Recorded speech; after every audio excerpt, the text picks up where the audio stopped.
Just a couple years ago, I myself was the victim of overall identity theft. I'm 99% sure I know what happened. The house that I'm living in now, when I called Duke Energy to set up my gas and power, the person I called, I think, is the one who took my information and used it to open numerous credit cards in my name. I was getting alerts that they tried to open at least 10 different credit cards. I think they succeeded in opening about four. Thankfully, in the end, I wasn't on the hook for anything. I think a lot of people realize that when it comes to credit cards, you aren't ultimately on the hook if fraud is involved.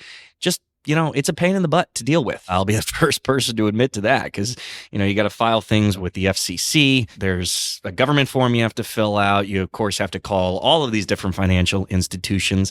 The only reason why I was able to so quickly resolve this situation and was even made aware of it was the fact that at the time I subscribed to Identity Guard. No, this is not an advertisement for anybody. I've actually since moved to Experian, but both companies do a great job of helping you monitor your credit. While if your identity is stolen and somebody tries to open accounts in your name, eventually you'll be able to resolve the whole situation. But if you don't have one of these services that monitors your identity in real time, you probably won't know about all of this until well in advance. But I was able to find out about it right away and resolve these issues before they happened. But unfortunately, identity theft is just an overall pain in the butt to deal with. And unfortunately, turns out it's very easy for people to do.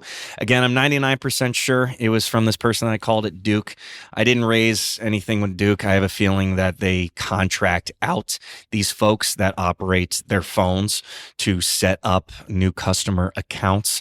But again, that's just my speculation, if you will. But that is one scam, or at least one piece of fraud that people have to be aware of when it comes to identity theft. So again, if you aren't subscribed to a service like Identity Guard, Experian, any of those others, I highly recommend you do so.